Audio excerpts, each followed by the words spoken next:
بسم الله الرحمن الرحيم.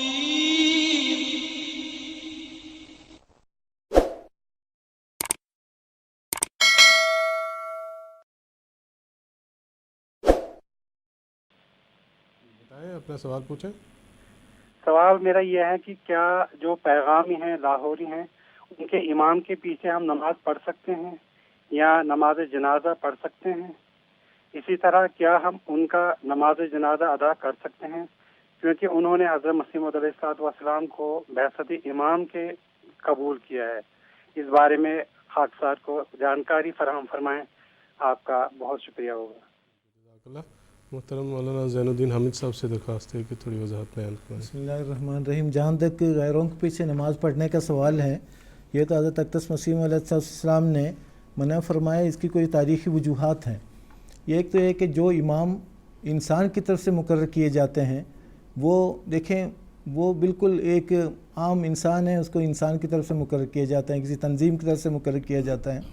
لیکن خدا کی طرف سے جو امام آتے ہیں، انبیاء علیہ السلام آتے ہیں لوگوں کی اصلاح کے لیے، وہ خدا کی طرف سے مقرر کردہ امام ہیں.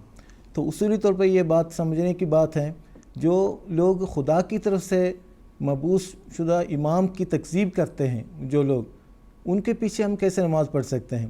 یہاں پر پیغامیوں کا یا غیر مبین کا سوال نہیں ہے.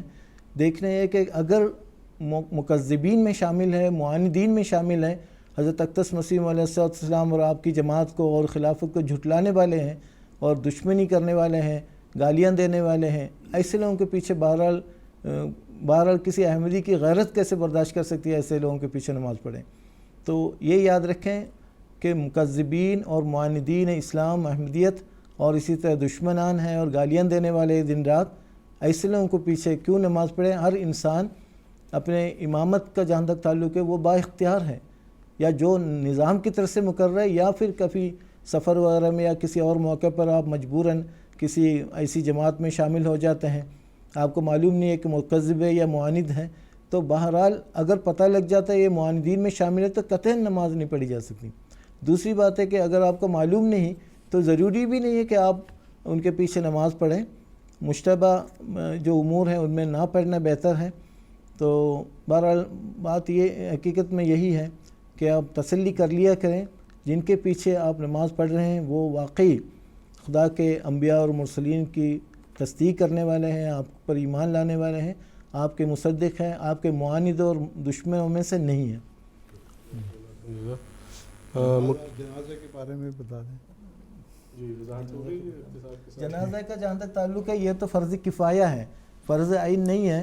اگر معاشرے میں سوسائٹی میں سے کوئی بھی اگر پڑھ لیتا ہے ساری سوسائٹی بری ذمہ ہو جاتی ہے، گناہ گار نہیں بنتا. اگر کوئی بھی نہیں پڑھے تو پھر گناہ گار سارے بن جاتے ہیں. تو اس لحاظ سے یہ نماز کفایہ ہے، فرض کفایہ ہے، تو فرض عین نہیں ہے. تو اگر کچھ لوگ پڑھ لیں، بہرحال کوئی بھی مسلمان ہو، کلمہ گو ہو، وہ جنازے کے بغیر اس کو دفنایا نہیں جاتا. جنازہ بہرحال ہوگا، لیکن جو مشتبہ امور ہے اس میں پڑھنے کی ضرورت ہی کیا ہے؟ تو واضح امر ہے، اس کے پیچھے چلیں. جیسا آنسر نے فرمایا دع ما یریبک الی ما لا یریبک، جو تمہیں شک میں مبتلا کرنے والی باتیں اس کو چھوڑ دو، جو یقینی چیزیں اپنا لیا کرو. اس میں تھوڑی سی وضاحت کر دوں میں کہ حضرت خلیفۃ المسیح خامس اور رابع نے بھی اس بات کی وضاحت فرمائی ہے کہ جو شخص بھی کلمہ گو ہے وہ اس قابل ہے کہ اس کو بغیر جنازے کے دفن نہ کیا جائے. اگر ہمیں یہ معلوم ہو کہ کوئی اس کا جنازہ پڑھنے والا نہیں ہے، کوئی مسلمان بھی اس کا جنازہ پڑھنے والا موجود نہیں ہے، اور معلوم ہو کہ یہ مسلمان تھا یا لاہوری جماعت سے تعلق رکھتا تھا، اس کا جنازہ پڑھنے والا نہیں ہے، تو ایسی صورت میں جب کہ ان کا کوئی بھی جنازہ پڑھنے والا نہ ہو تو جماعت احمدیہ کو یہ حکم ہے کہ ان کے جو افراد ہیں ایسی صورت میں ان کا جنازہ پڑھ سکتے ہیں تاکہ وہ بغیر جنازہ کے دفن نہ کیے جائیں. لیکن عمومی جیسا کہ مولوی صاحب نے ذکر کیا ہے کہ معاندین اور مخالفین، اور خاص طور پر جیسا کہ سوال ہے ان کا کہ کیا پیغامیوں کے پیچھے نماز پڑھی جا سکتی ہے، انہوں نے تو مسیح علیہ السلام کا درجہ ہی گھٹا دیا ہے. وہ تو مسیح موعود علیہ السلام کو تو ہم جیسا کہ ایک غلطی کا ازالہ ہے، آپ نے بڑی وضاحت کے ساتھ فرمایا ہے کہ میں نبی ہوں لیکن بغیر شریعت کے نبی ہوں، اللہ تعالیٰ نے مجھے نبی کا خطاب دیا ہے، تو اس لحاظ سے آن وسلم نے بھی نبی کا خطاب دیا ہے، تین دفعہ نبی اللہ کر کر آپ آنے والے مسیح موعود کا اظہار کیا، تو وہ کہتے ہیں کہ نہیں آپ نبی نہیں تھے، محدث تھے خالی، تو جب کہ آپ نے ان کا درجہ گھٹا دیا ہے تو پھر ہمارا ان کے ساتھ رابطہ کیسے ہوگا؟ پھر خلافت سے انکار کیا، پھر الوصیت سے ان کا انکار ہو گیا، بہت ساری باتوں میں اختلاف ہو گیا ہمارا ان سے، تو ایسی صورت میں ان کے پیچھے نماز پڑھنے کا مسئلہ کیوں ضرورت پیش آتی ہے؟ مجھے سمجھ نہیں آئی ہے، کیا ضرورت ہے کہ ہم ایسے شخص کو جو کہ ہمارے امام کو گالیاں دینے والا ہے، خاص طور پر حضرت مسلم موعود کو گالیاں دینے والے لوگ ہیں، ان کے پیچھے ہم نماز کیوں پڑھیں گے؟